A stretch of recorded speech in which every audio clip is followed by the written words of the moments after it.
结束了马来西亚的仙本那和亚庇之旅，坐飞机从亚庇前往菲律宾。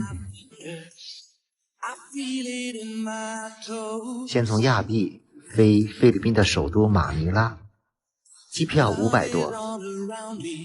菲律宾对中国游客目前还不是免签和落地签，需要提前办签证，或者持有美签可以享受7天免签政策。真希望以后菲律宾能够有落地签政策。到达马尼拉要换钱买手机卡。换钱，3家柜台，这家稍微的划算一些。机场的手机卡都是卖1个月的套餐，100多。买完卡，换完钱走。到达马尼拉已是深夜，准备住在机场附近的酒店，第二天中午再飞往长滩岛。这是打车吧？你这打表，因为就住在机场附近，所以打车只需要10几块钱。准备睡个懒觉，第二天直接前往长滩岛。T4 好小。中午继续打车，来到了 T4 航站楼。T4 航站楼主要都是亚航飞菲律宾境内的一些航班，有不少飞往各个海岛的航班。T4 航站楼很小，但是这里的乘客非常多。候机厅里有很多的快餐小吃，价格很便宜，跟市区差不多。准备在这里吃份快餐。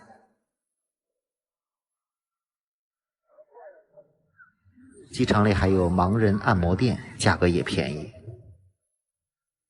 亚航很容易出现晚点1小时的情况，今天又晚点了。如果短途旅行不背行李，其实坐这些廉价航空公司确实很划算，都100多块钱。飞机上虽然不提供免费的餐饮，但是价格也很便宜，尤其是提前网上购买就更便宜了。1个多小时之后到达了卡利伯机场。飞长滩岛可以有2个机场，这个卡利伯相对远一点，所以下了飞机还要坐比较长一段时间的汽车到码头。因为长滩岛岛上是没有机场的，都在旁边的一个大岛上。涨价了，哎呦，现在太贵了，1150。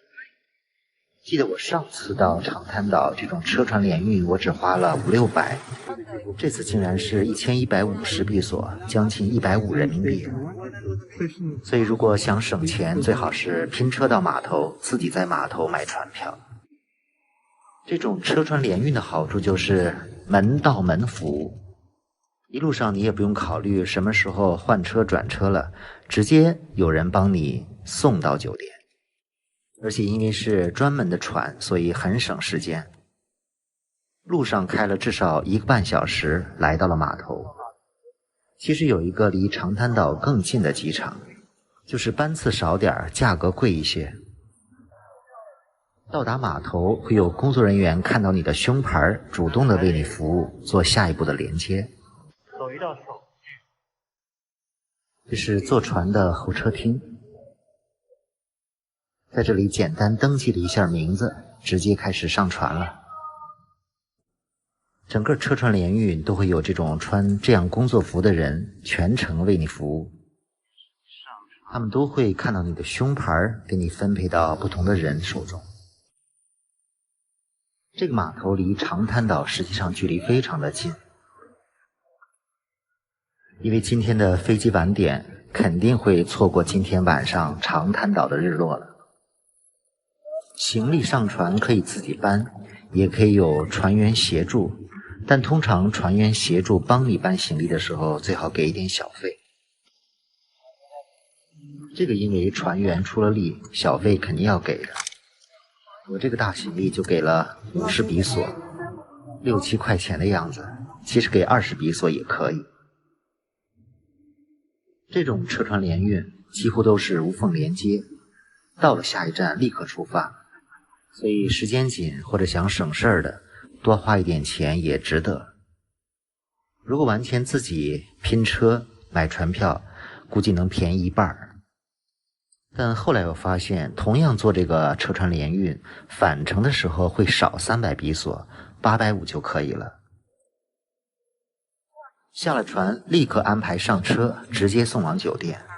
如果在这里自己打车去酒店，最多150比索。如果拼这样的小车，只需要30比索。所以长滩岛还是可以穷游的。这就是送我的面包车到了酒店。我这次也是为了节省经费，没有住海边度假村式的酒店，选择了不在海边的酒店。不过长滩岛的酒店离海边都不远，走几分钟就到了。我这个酒店订的时候感觉评分还不错，200多。像这种行李员基本都要给一点小费。房间比想象的小一些，不过非常的干净也安静，网速也非常的快。哎呀，很小。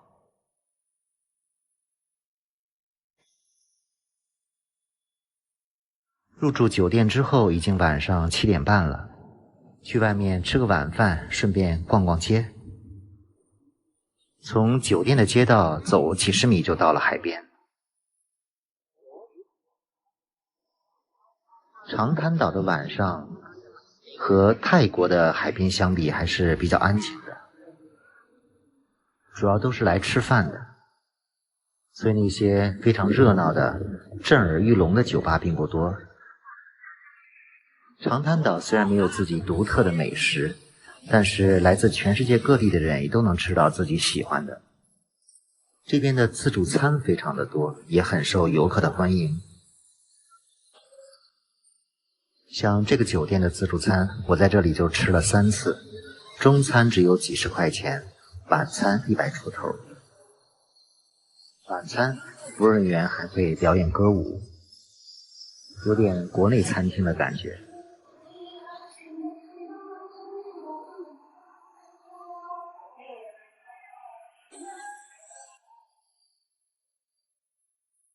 在附近再逛一逛，看看还有什么好吃的。有几个比较热闹的美食夜市，物美价廉。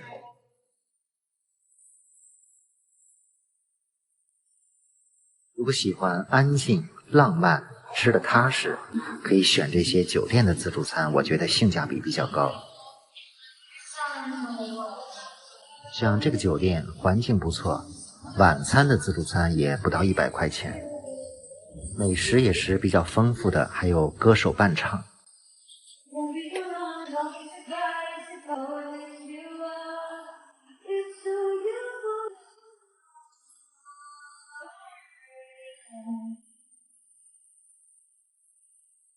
反正像我一个人是非常喜欢吃这种自助餐的，不到100全包括了，还是比较值的。夜市，长滩岛有很多这样的小夜市，商品丰富，价格也很便宜。包括吃饭也有很多的快餐，10几块钱不到20也可以吃得不错。像这种汉堡都是买1送1，才不到20。吃完饭逛完街回酒店休息。第二天睡了个大懒觉，起来去酒店吃早餐。酒店房费是包含早餐的。早餐不算非常丰富，但也够了。现在已经到了菲律宾的长滩岛，我是从结束了马来西亚仙本那亚庇之旅，然后回国的路上选择了到菲律宾停留一下。菲律宾呢，旅游的话应该是提前办签证的但是我有个美签还是在有效期，所以它可以中间停留7天，做一个短期的旅行。那7天因为是在马尼拉中转嘛，如果去菲律宾的岛屿的话，也就选择一个岛吧。菲律宾因为我基本上比较知名的岛都去过，所以只有4、5天的时间，就选择了长滩岛，相对来说知名度比较高，沙滩比较好。就这些岛都没有拍过长视频。菲律宾岛是非常美的，很多岛都是世界级的。如果就这个海岛的旅游来说海岛的漂亮独特性菲律宾的海岛真的在世界上都是很出类拔萃的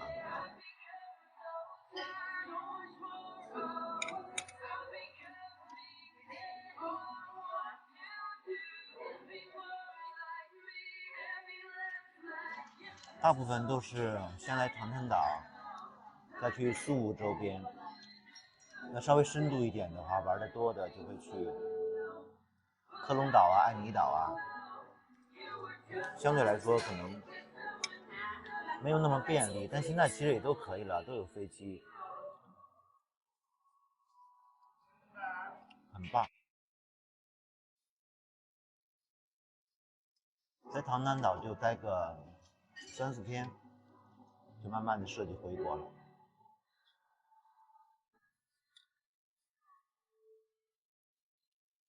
很多人看了仙本那之旅就马来西亚东马这块的海岛旅行，还挺感兴趣的。有一些留言我也看了。现在从国内去还是很方便的要去马来西亚提前办好签证，从国内飞的话提前办好签证。我等于从印尼再回马来西亚的话，又待了14天。除了在马六甲稍微休息了几天之外，主要去的东马的仙本那，还有它的沙巴首府亚庇，一共10几天尤其是在仙本那这块好多人说这个消费攻略怎么样？我到时候算一算这趟第2次马来西亚2周的旅行花了多少钱？有一些问题的话，可以私信留言一下因为可能在视频里不好说，看到尽量回复。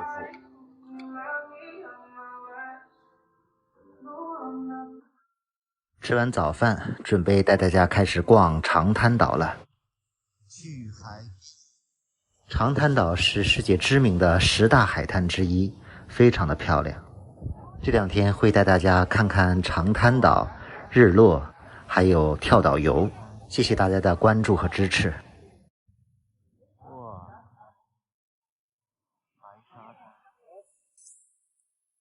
这里就是世界著名的海滩——菲律宾长滩岛的白沙滩。长滩岛的白沙滩可以说是享誉世界。1990年的时候，这里就被评为世界最美的海滩之一。而在2007年，长滩岛更是被评为世界最受欢迎海滩的第1名。长滩岛的白沙滩长达4、5公里，从北到南。今天就带着大家走一走这个长滩岛的白沙滩。第一次来长滩岛的人，看到这里的沙滩海水就会觉得非常漂亮。长滩岛整个的岛是一个狭长形，从空中看像一根骨头一样，两头粗，中间细。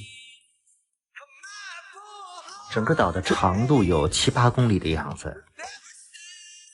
在每一次的世界美丽沙滩评选中，长滩岛都能够榜上有名。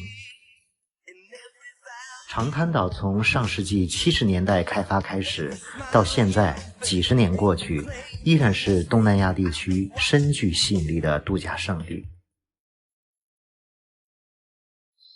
每到旺季，渴望阳光碧海的游客就从全球各地不辞辛劳地涌来，享受一个充满惊喜和欢乐的度假假期。每年北半球的冬季也正是长滩岛的旺季，每天都是阳光明媚，气温也不高，24到28度。长滩岛的设施和服务非常的健全，这里有几百家宾馆酒店，从高到低的价格能够满足所有的游客。这里的饮食也丰富多元，除了菲律宾的风味小吃，还有很多的海鲜烧烤，还有很多的西餐。现在这里的自助餐也非常多，所以吃饭不成问题。长滩岛的旅游最佳时间应该是每年的12月到次年的4月，非常适合我们中国人过节去那里避寒度假。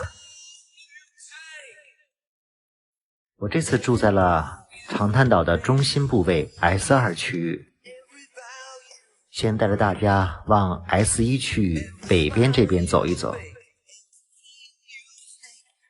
特别喜欢长滩岛的白沙和这里的高大椰林。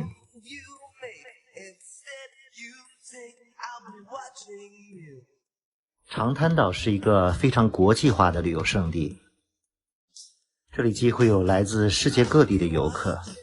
西方人来长滩岛那是为了海滩和阳光，他们整天都待在阳光下，把皮肤晒成棕褐色。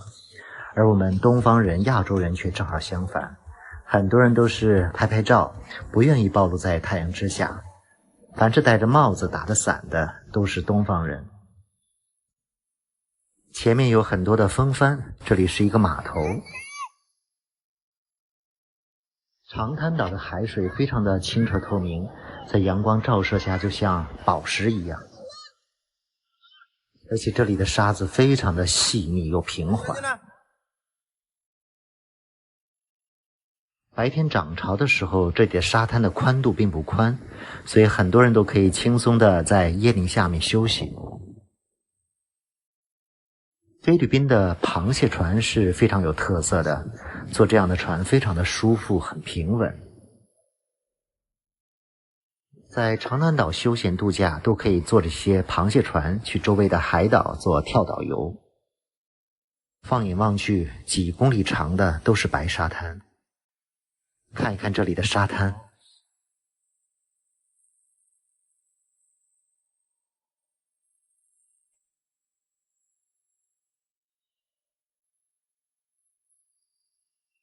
我明天也会参加这里的跳岛游，给大家拍一拍周边的海岛。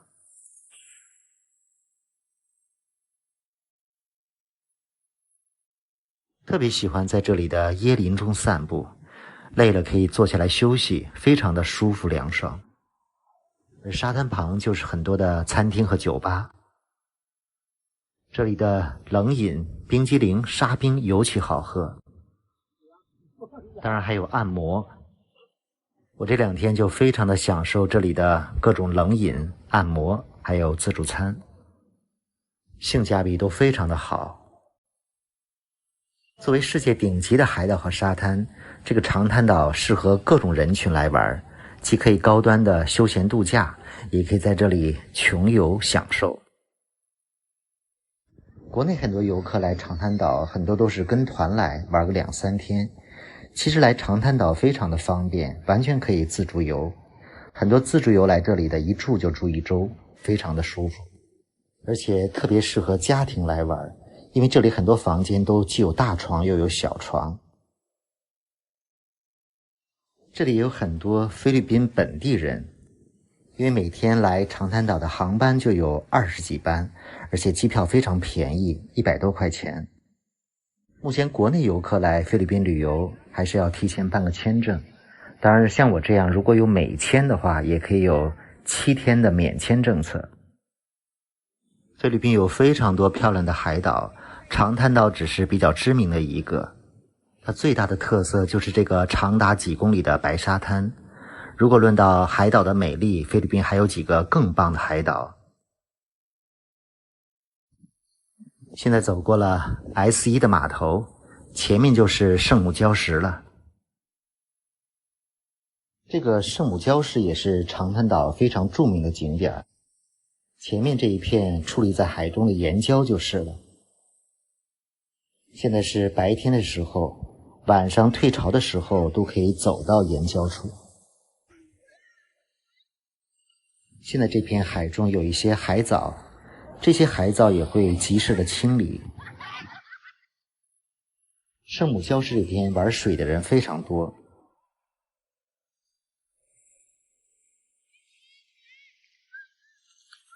当地的居民在这个礁石上供奉了一尊圣母像，所以取名叫圣母岩礁。这个圣母岩礁白天也是可以趟水或者游泳上去的，傍晚的时候退潮直接可以走上去。从上面看整个白沙滩，视野非常的开阔。一般的游客走到圣母岩礁基本就不往前走了，所以前面的游客会变得少一些。其实往前走，这里的沙质更好，可以一直走到星期五沙滩，那边也是有不少的比较好的酒店。准备一直往前走，直到沙滩的尽头。我今天往返将近要走10公里，只是让大家多看一看长滩岛的美景。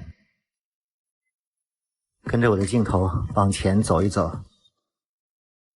I'll smile, I know what it takes to fool this town. I'll do it till the sun goes down and all through the night time.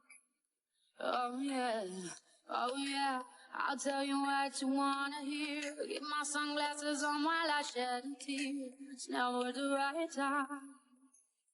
Yeah, yeah. I put my arms so you are someone, yeah. I put my arms so you did, yeah. I'm unstoppable. I'm a Persian with no brakes. I'm invincible. And I'll win every single game. I'm so powerful. 这边就是星期五沙滩了。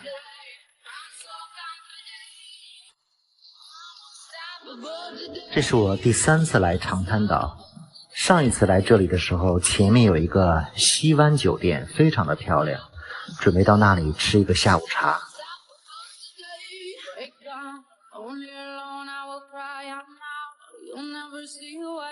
这边已经到了白沙滩的尽头，从这里沿着礁石的栈道继续往前走。来这里的游客就更少了，主要是住在这边的游客。我尤其喜欢这样人少的地方。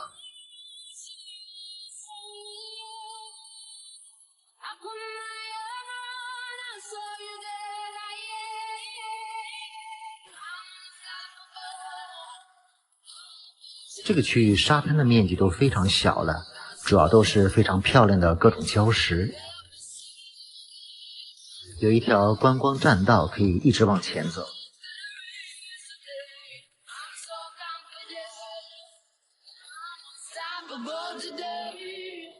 这里还有被海水冲刷出来的洞穴。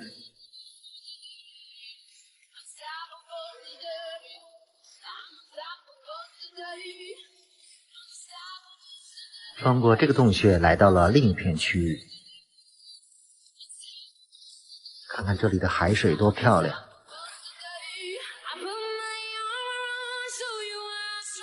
变幻的海水颜色，包括停留在沙滩上的螃蟹船，非常美的画面。来这边看日落也是非常美的。我上次就在这边的西湾酒店看了一场非常壮美的日落，和白沙滩的日落感觉完全不同。这边基本没有游客了，突然想起了拍个照。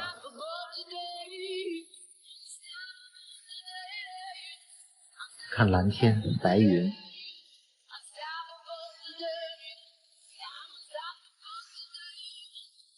长滩岛的沙滩上都有很多的沙雕。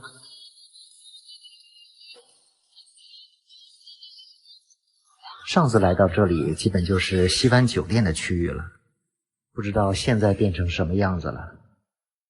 这里有一个未完成的沙雕，我要画龙点睛一下。到达这个区域，基本只有酒店的游客了，一般游客都不会走到这里。如果你来长滩岛的时间长，这边一定要走一走玩一玩，会有很多惊喜。不过令我没有想到的是，之前的西湾酒店已经被毁了。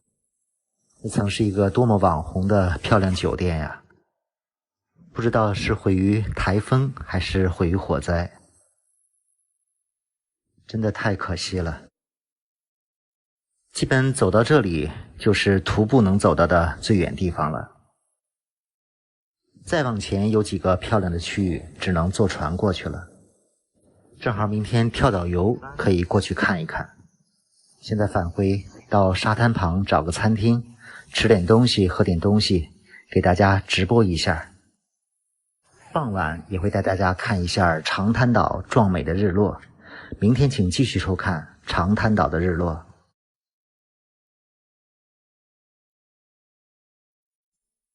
这里是菲律宾长滩岛的日落。很多人把长滩岛的风帆日落评为世界最美的日落之一，尤其是乘坐帆船在海上航行观看日落，会给人留下一生难忘的印象。前几天也给大家拍了马来西亚沙巴的丹荣亚路海滩的日落，今天再带着大家在长滩岛的海滩上看一场日落。还记得这个场景吗？我在这里给大家做了一场直播。5点15，准备去看日落。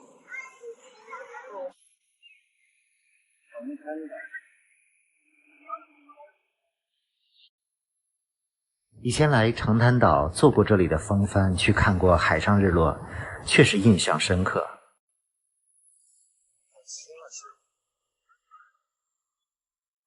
不过因为这次没有运动相机，在船上拍视频并不方便，所以选择了在海滩上给大家拍一拍这里的日落。傍晚时分，这里的潮水开始慢慢退去，沙滩的面积变得越来越大。现在来到了23号码头之间，可以从这里往北走，边走边拍一拍这里的日落。沙滩上仍然有很多人在休息，更多的人开始赤脚往海中央走。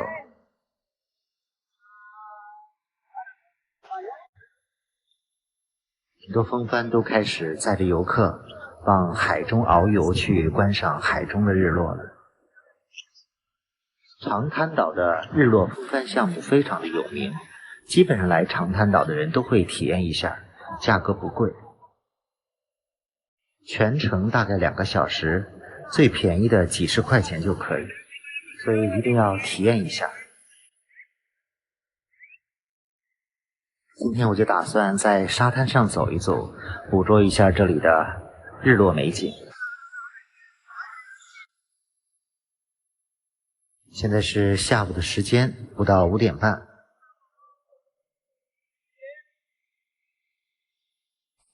离日落还有半个多小时。这里就是1号码头。不过一般坐帆船都是在沙滩上直接登船。这些刚刚离开沙滩的帆船，帆船非常漂亮，很上镜。沿着沙滩往圣母礁石那边走一走，很多年轻人都在这里玩着滑板、舢板。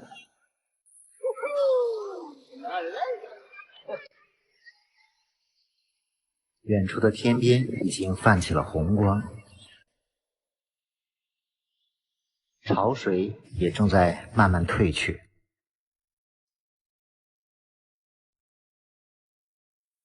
很喜欢这种悠闲的漫步在海边看日落的感觉。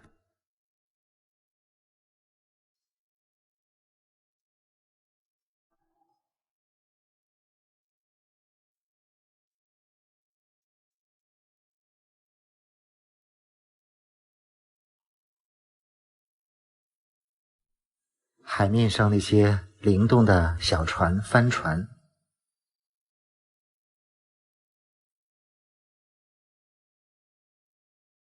这个沙滩非常平缓，在海中漫步可以走很远。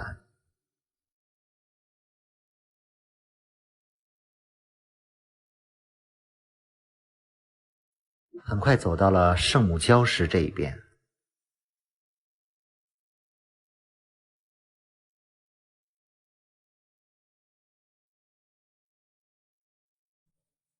很多人都在拿着手机拍照。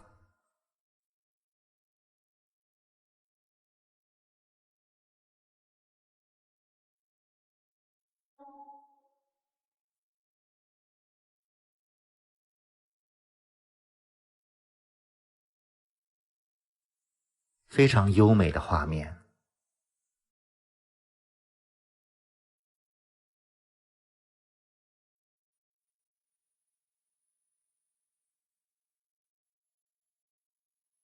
每个映入画面的人都那么生动。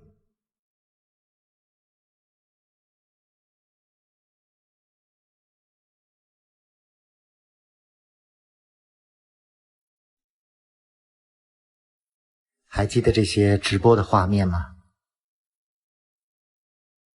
这几个镜头都是热心的网友给我传过来的。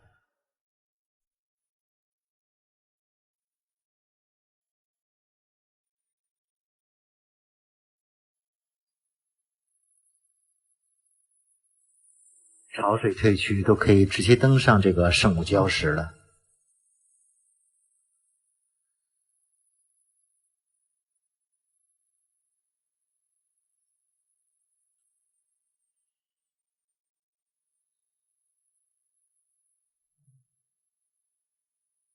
宽阔的海面和沙滩引来了很多的游客进入。很多美女很会凹造型拍照。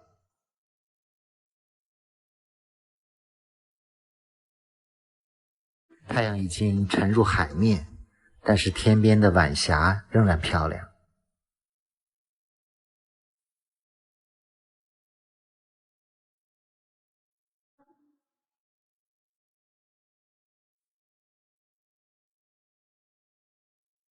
做过日落风帆的一定会觉得坐船欣赏日落更美。是的，但如果时间充裕，还可以在沙滩上、酒店里、椰林中同样可以欣赏到美丽的日落。因为在长滩岛确实有太多地方可以欣赏到美丽的日落了。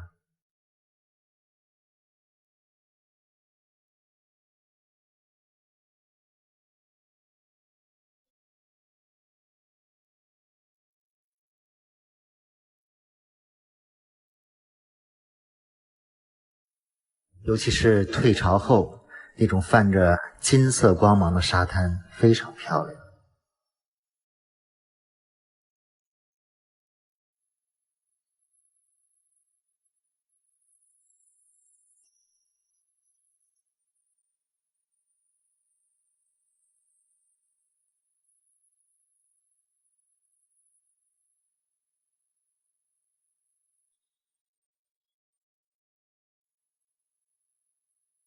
如果评选世界上10大最美的日落之地，长滩岛无疑是可以上榜的。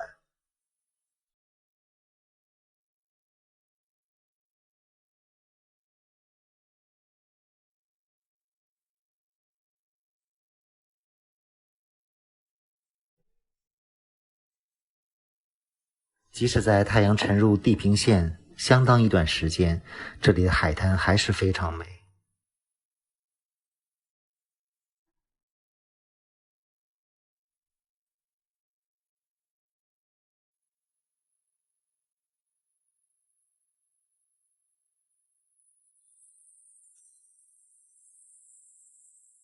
海边的沙滩酒吧灯光也亮了起来。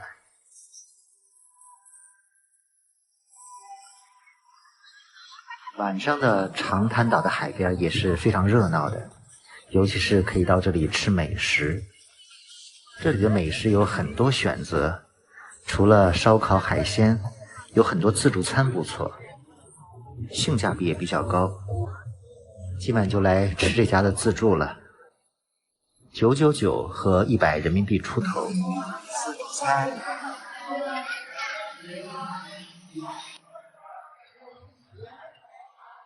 这是我在这里吃的第2个晚餐了。吃个自助餐。中午没有好好吃饭。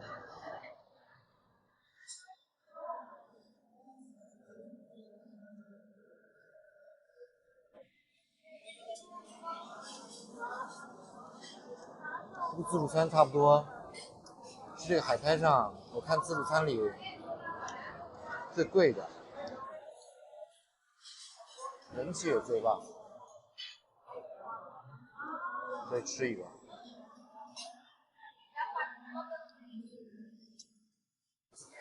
999大概合120多吧，不过它基本不含饮料。饮料的话，你要想畅饮，可能单独要再叫。我就准备吃了。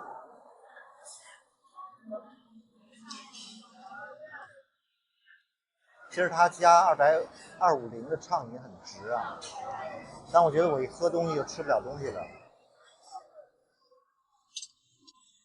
我刚才看了一个完美的日落，很不错。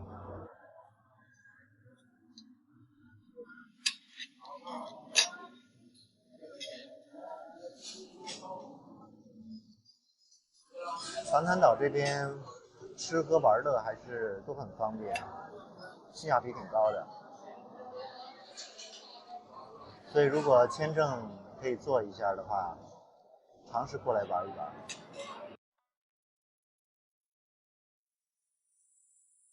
今天在长滩岛参加了一个跳岛一日游，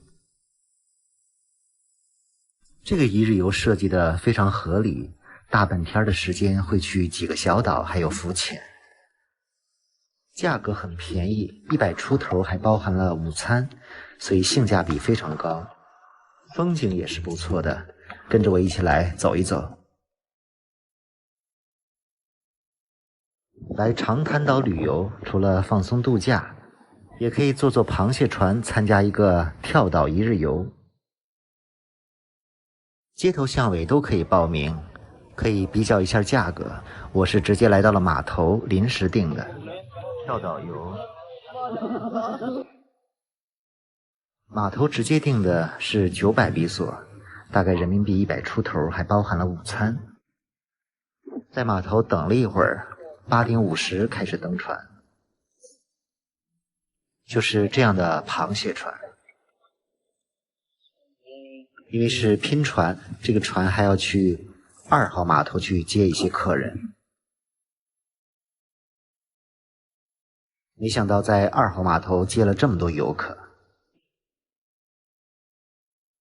这个一日游的行程是从上午将近9点到下午2点半，所以不会感觉到很累，价格也不贵。螃蟹船，现在船驶离了沙滩，往海的中央开起来。船开了也就10几分钟，到了一片平静的海面，在这里准备浮潜。水还挺清的。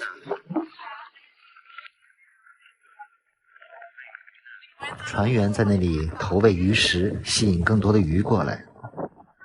这些浮潜装备都是免费提供的。坐这个螃蟹船出海浮潜，感觉还是比较安全的，因为有很多木头和绳索可以抓着看，所以不会游泳的就觉得安全多了。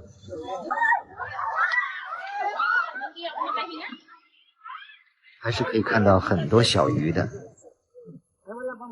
在这里玩了40分钟，船前往下一站。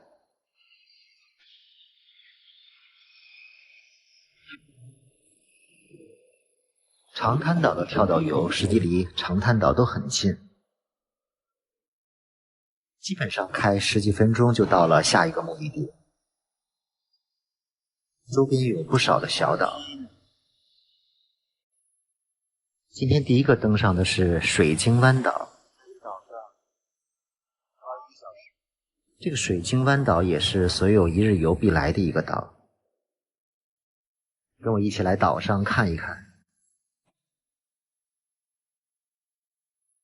来这个岛游玩也是有单独的上岛费，300比索，大概40多人民币。如果不想登上去，也可以在码头旁边的沙滩或者旁边的酒吧休息一下。从这里进去要交一个门票，可以在船上买这个门票。岛上有很多的可以拍照打卡的地方。这个岛上因为更多的是礁石，所以岛上的植被比较杂乱。这个岛有2个洞穴，分别在岛的2个不同方向。我们先去第一个洞穴。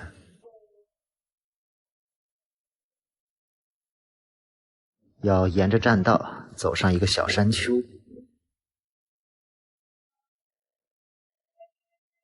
有很多石头和贝壳搭成的一些房子与建筑。海边礁石上有很多这样的标志护栏，岛的标记，海水非常的碧绿透明。边上就有一个不太显眼的洞口可以下去。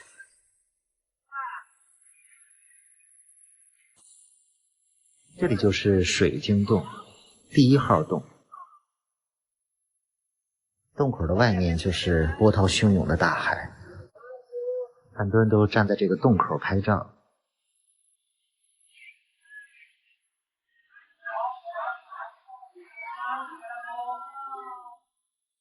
我也让船上的导游帮我拍了一张，经常会有大浪冲上来。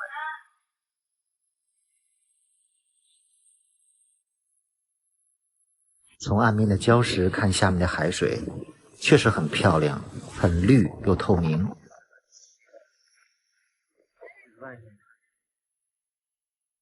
周围都是由石头、贝类、木头搭建的一些小建筑，可以在这边逛一逛，打打卡，拍个照。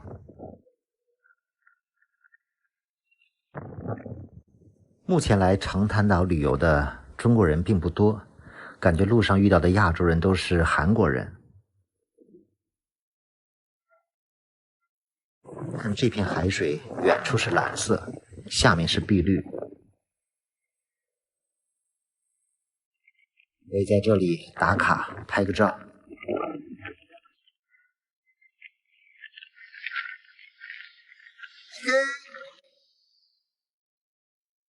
现在前往岛的另一端，去第2个洞穴。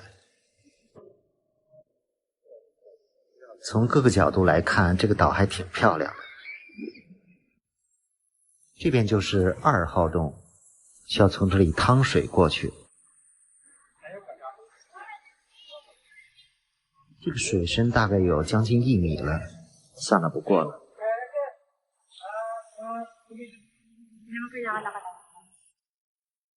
旁边还有一些观景的地方，看一看。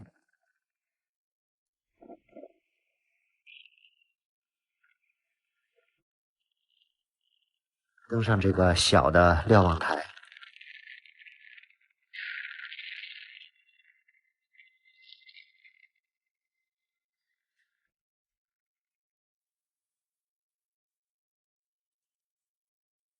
周围都是碧蓝的海水，非常干净。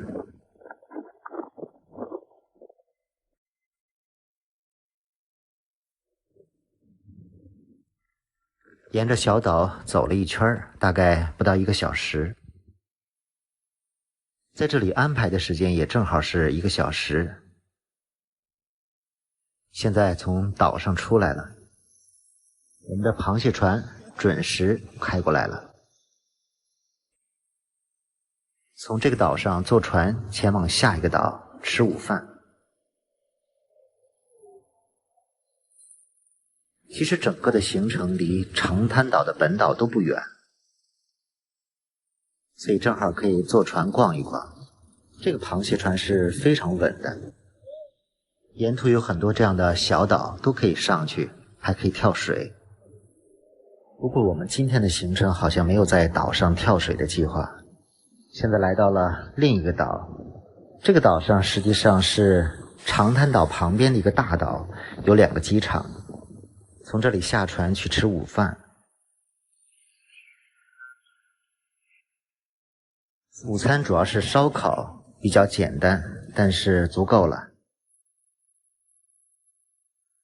吃完午饭来这个码头休息一下。3月份气温还是非常的舒服，只要在阴凉下就非常的清爽。在这个岛上连休息带吃饭花了1个小时。现在前往下一个目的地。这个跳岛游之前也在长滩岛玩过，但上一次去的海滩是普卡海滩，今天选择了另外一个海滩。螃蟹船开到了长滩岛的另一端，这个就是被拆掉的西湾酒店，以前非常美，也是我前2天徒步到的终点。这边的海域正是我喜欢的类型。跟着我来欣赏一下这边漂亮的海滩。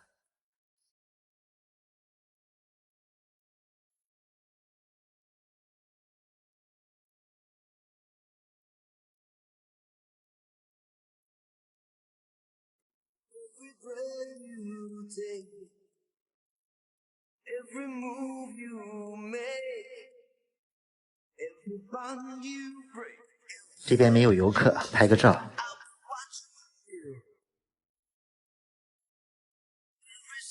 一个当地人背着竹篓闯入了镜头，好像前面还有道路。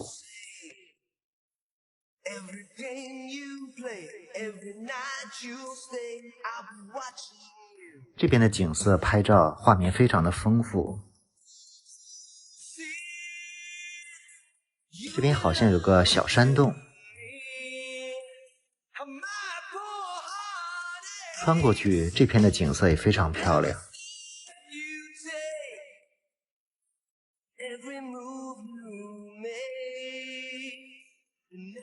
这边好像是私家包船过来的。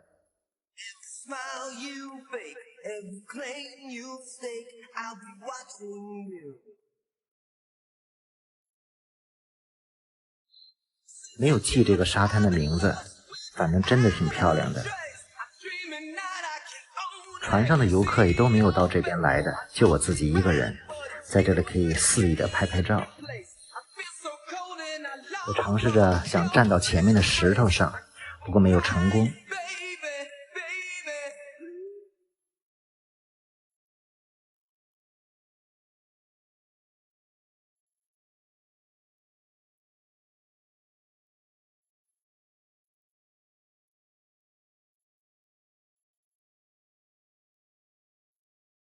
这个海滩的风景算是我今天最喜欢的一个地方了。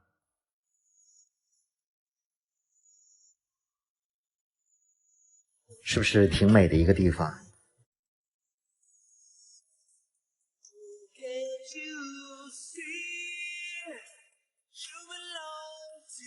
在这里停留了将近40分钟，上船返程。感觉这样的一个一日团还是比较轻松的，下午回去也只有2、3点钟可以休息。如果在长滩岛的时间比较紧张，当天还可以参加风帆落日的项目。沿着海滩走一走，找个地方休息一下。今天是在长滩岛的最后一天，因为这次来长滩岛只是临时做的决定，所以只能待几天时间。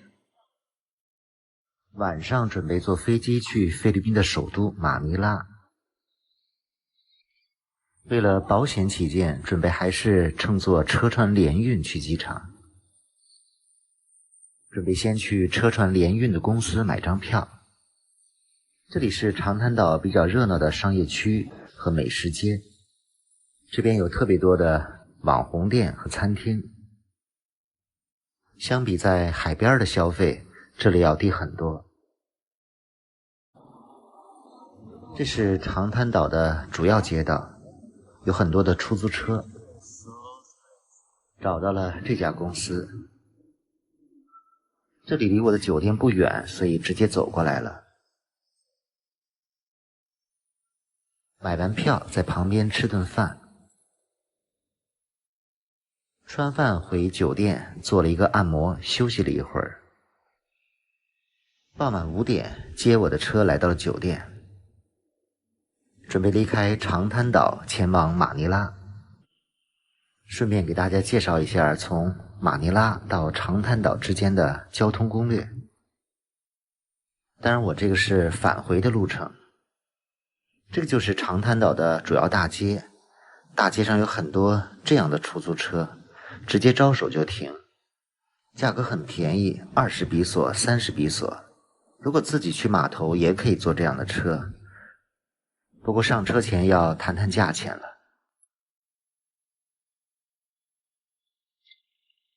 几分钟就来到了码头。我因为订的是车船联运，会有工作人员直接帮我拿行李上船。我当时主要考虑我的飞机非常晚，怕临时打车打不到，所以就用了这个车船联运。如果自己到这个码头，实际上也有卖车船联运的，非常便宜。看这个窗口写的车船联运，从坐船一直到机场一共才300比索。自己买好了。只是如果自己来码头，可能不太了解这里的车船联运的时间，所以如果自己来一定要早一点过来。我这个因为订的是点对点的，所以一路上都衔接得非常紧密。我这个从酒店到机场是850，如果自己打车呢，哪怕你那个在酒店门口叫一个车，包车可能到这个码头150，然后从码头这儿买一个车船联运的是300，加起来是450，所以它至少你要自己可以便宜将近一半。下次来可以用这种方式。850比索相当于100出头的人民币吧，感觉还可以接受。毕竟从下了码头到机场还有将近2个小时的车程。这个就是长滩岛的一个码头，从这里开往对面的大岛。整个过程我都没有任何的等候时间，都是一环扣一环的。1分钟就下来了。现在坐船来到了机场这边的大岛，直接安排上车。从这里坐车要将近开1个半小时才能到卡利波机场。看到了大片的火烧云，如果今天在长滩岛看到这个景色就太美了。到达卡利波机场，天已经完全黑下来了。另外距长滩岛还有一个卡迪克兰机场，离长滩岛更近，下次可以考虑去做那个机场。就在码头附近，2个机场各有优劣势。这个卡利波机场可能班次更多，价格稍微便宜一些。飞机在空中大约飞了1个小时，现在来到了马尼拉的上空。空中看到的马尼拉的夜晚。马尼拉是菲律宾的首都，也是一个相当大的城市，人口超过了1200万。我这次只在马尼拉停留1晚，第2天夜里就要踏上回国的航班。不过也可以利用白天的时间去给大家拍一拍马尼拉的城市景观。到了机场，直接用手机软件打了个车，只有10几块钱。条件真够简陋的，一个标间放2边的床，越住越惨。我这次就住在了机场附近，这个就是入住的酒店，是一个小庭院，很干净，但是就是房间小，离机场很近，但是离市区挺远。我住的那个所谓标间儿不到200块钱，感觉马尼拉好一点的酒店还是比较贵的，好在只有1晚就凑合了。在旅馆吃了简单的免费早餐，准备出来逛一逛。这个周边也算是一个交通枢纽吧，有很多的公交车站，还有这种轻轨站。带大家看一看马尼拉的真实的街景和现状。马尼拉的公共汽车很特别，很多都是这种复古的比较大的双条车。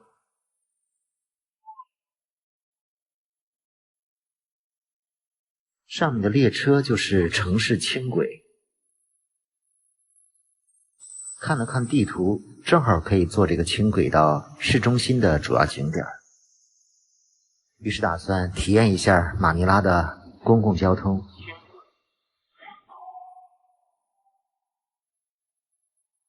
这附近有3条轻轨线路。在一个陌生的城市，坐这种地铁和轻轨相对来说还是比较方便的。马尼拉的轻轨价格非常便宜，所以乘客很多。买个票，好像只有2块人民币。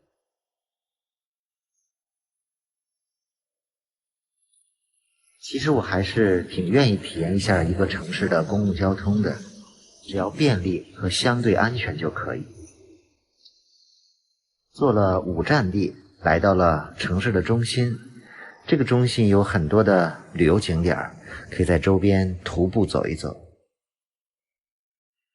是个国家历史博物馆，是国家自然历史。这周边有很多的博物馆，先进到这里看一看。这应该是个自然博物馆。哦，里面还挺壮观的。是个自然博物馆，大冰棍的洞，眼镜猴，还有电梯呢。上国宝了，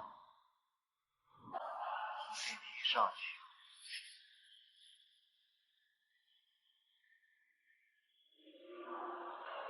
上来。这个博物馆里有很多的展厅，只能拍照，不能摄像。基本上是一个自然博物馆，动植物比较多。看起来这个博物馆还比较新。那些保护区。Altamegidon Range Wildlife Sanctuary。这个博物馆外形还不错，但没有什么特别的东西。好在是免费参观的，有时间可以进来看一看。应该算是市中心了吧？有很多大的博物馆。像菲律宾、印尼，这个大街上有很多的观光马车。自然博物馆外观还挺好看的。从地图上看，这算是一个城市中心非常大的城市花园和广场。先到这个城市广场走一走。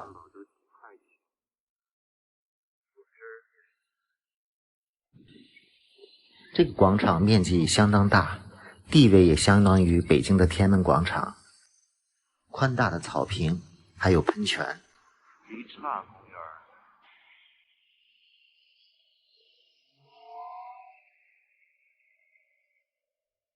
黎刹应该说是菲律宾的国父吧。菲律宾的历史我们了解的还是比较少的。即使现在很多人还认为菲律宾是非常落后的一个国家，其实它的贫富悬殊确实比较大。感觉这个广场的面积比天安门广场还要大。天下为公，是中国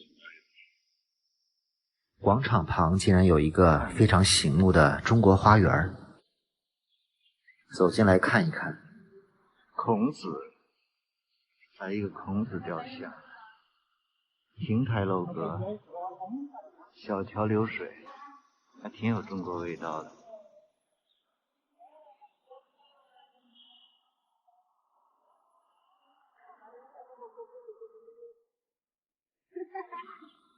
几乎围着广场转了一圈儿。今天我也是计划在马尼拉来一个城市漫步，把城市中心的几个主要景点来走一走。很多人经常会问，来东南亚，包括来菲律宾是不是安全？大家也跟着我看了将近3个月的东南亚之旅，我个人是没有这种不安全的感受。可能每个人的出行计划和体验都有很大的不同吧。看这马尼拉的大街上很有特色的公交汽车，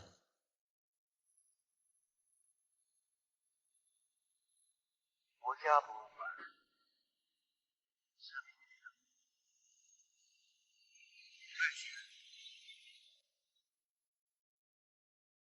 今天继续带大家逛一逛菲律宾的马尼拉。士兵营，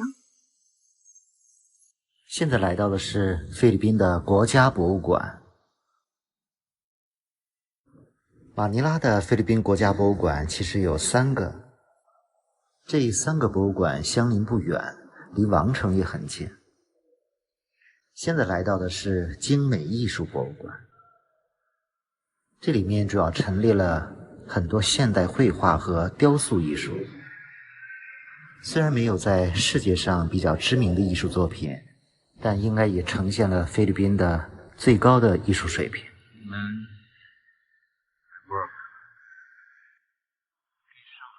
这个国家艺术博物馆也开放了3层的展厅。除了这个艺术馆，另外2个国家博物馆分别是历史博物馆和自然博物馆。那2个博物馆在上一期的视频也做了简单介绍。这3个博物馆都是免费开放的，所以来到马尼拉也可以顺便参观一下，毕竟这里是菲律宾物质和文化遗产的见证者。我们也可以通过博物馆来多了解一下菲律宾这个国家。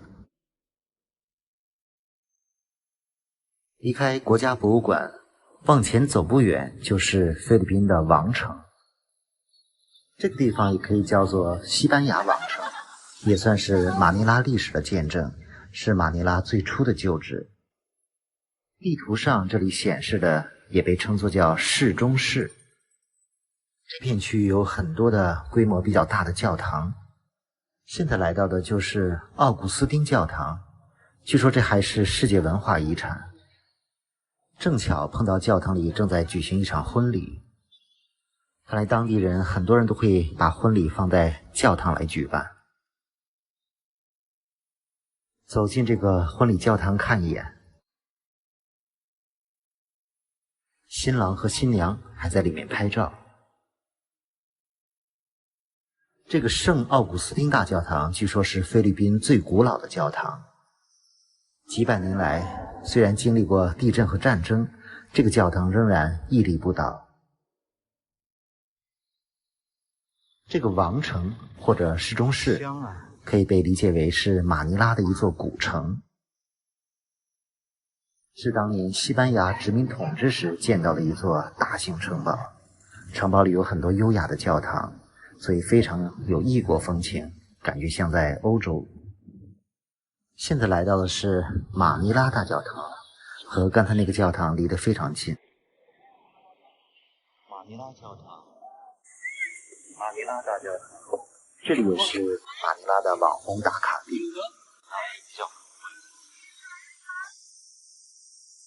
教堂就在整个王城的最中心，进里面简单参观一下。这两个大教堂内部的浮雕绘画都非常的逼真灵动，阳光透过彩色玻璃照进内部，非常的美轮美奂。教堂入口处的2楼，大型的管风琴。教堂门口一个漂亮的广场，在古城里可以坐这样的马车观光，还是非常有感觉的。这些都是西班牙殖民时期留下的建筑。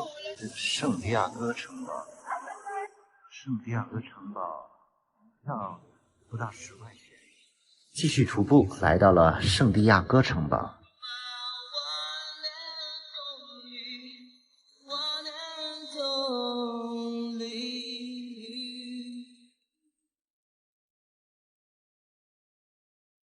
这个城堡现在成为了旅游景点，门票不到10块钱人民币。里面有菲律宾民族英雄黎刹的博物馆，还有很多大型雕塑。这个是圣地亚哥城堡的大门。这个古堡是当时西班牙统治者的主要防御阵地，修建于1571年，历时15年才完工。这里被西班牙殖民统治者称为自由圣地。里面还有个地方曾经是个监狱。埋着600名日本杀害的。下面好像还有个地牢可以进去参观。城堡旁边就是一条河。城堡里开放了一些展馆，可以了解一下当时的历史。现在的圣地亚哥城堡看上去像是一个大花园，在里面漫步其中，还挺幽静的。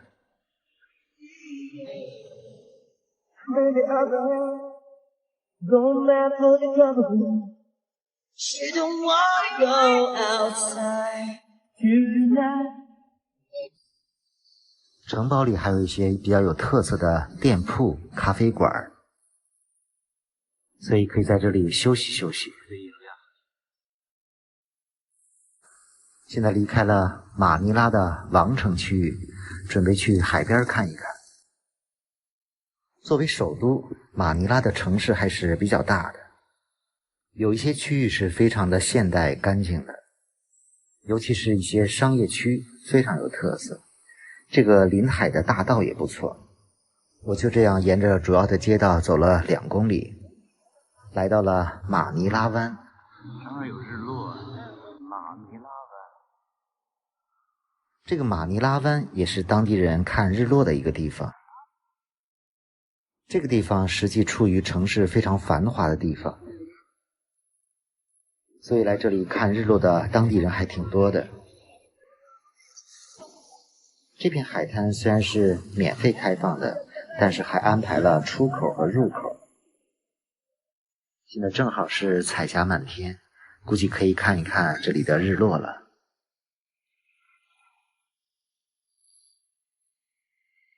在这个海滩走一走，拍拍照。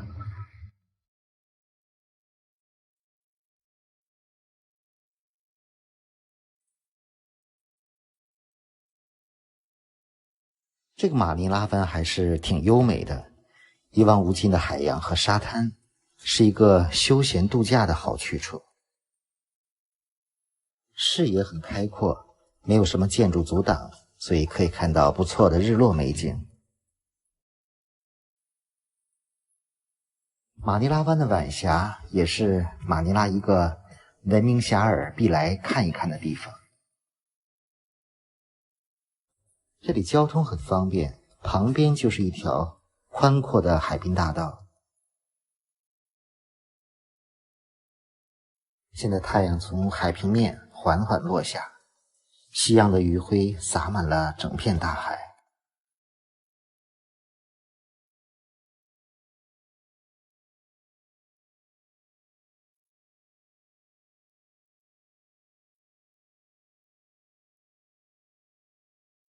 太阳似乎落进了一片乌云之下。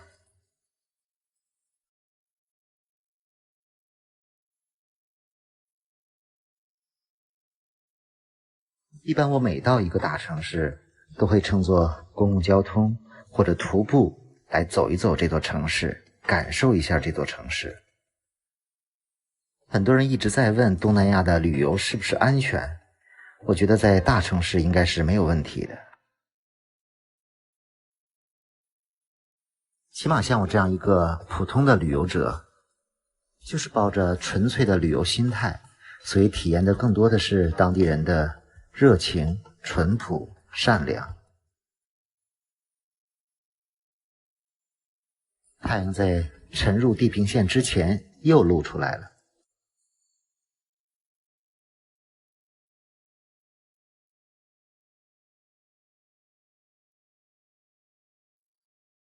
最后再看一眼这个马尼拉湾，这个就是马尼拉湾旁边的街道。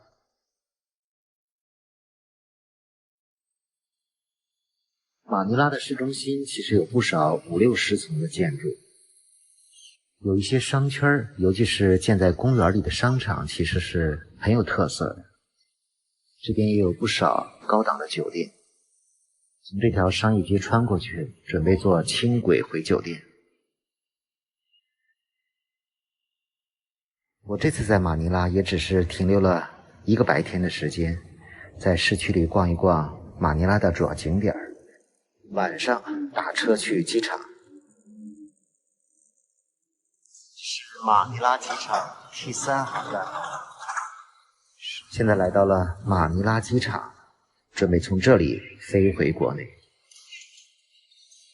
马尼拉机场也有4个航站楼，这里是 T3 航站楼，也是比较大的。我最终订的机票是从马尼拉飞到深圳。好多人。机场最后一餐，把剩点零钱都花了。